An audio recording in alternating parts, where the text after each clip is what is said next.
बिस्मिल्लाहिर्रहमानिर्रहीम अस्सलाम वालेकुम viewer, welcome back to my channel. कैसे हो? उम्मीद करती हूँ आप सब खैरियत से होंगे।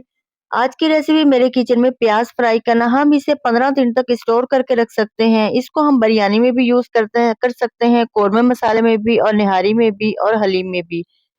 आप मेरी पूरी वीडियो देखिएगा। अगर आप ये हैं प्याज, ये मैंने कटर ली है, इससे प्याजों की कटिंग कर रही हूँ। इससे बारीक भी बहुत ज्यादा होते हैं और हमारे प्याज बहुत अच्छे फ्राई होंगे। ये देखें, इस तरह के कितने अच्छे पतले पतले से हो गए। ये देखें, प्याज मैंने सारे कटिंग कर दिए। ये देखें कितने अच्छे बारीक हो गए हैं। ट्रे के अंदर अब मैं प्याजों को अच्छी तरह फैला दूंगी और इसके ऊपर थोड़ा सा आटा डाल रही हूँ और थोड़ा सा इसको मसलूंगी ताकि साथ लग जाए। ऑयल हमारा अच्छा सा गर्म होना चाहिए और प्याजों को मैं आधा आधा करके फ्राई करूंगी।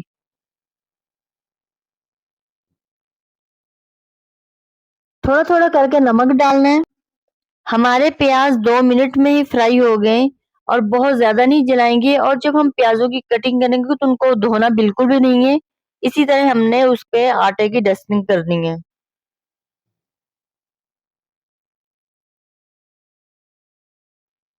हमारे प्याज माशाल्लाह से बहुत अच्छे क्रिस्पी फ्राई हुए हैं।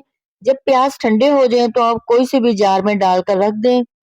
अगर आप मेरे चैनल पे नए हैं तो प्लीज मेरे चैनल को सब्सक्राइब और लाइक करना मत भूलिएगा और अपनी फैमिली मेंबर में ज्यादा से ज्यादा शेयर करें। अब मैं आपसे इजाजत चाहती हूँ। मुझे दुआओं में याद रखना, अपना ख्याल रखना। नेक्स्ट वीडियो में मिलेंगे। अल्लाह हाफिज।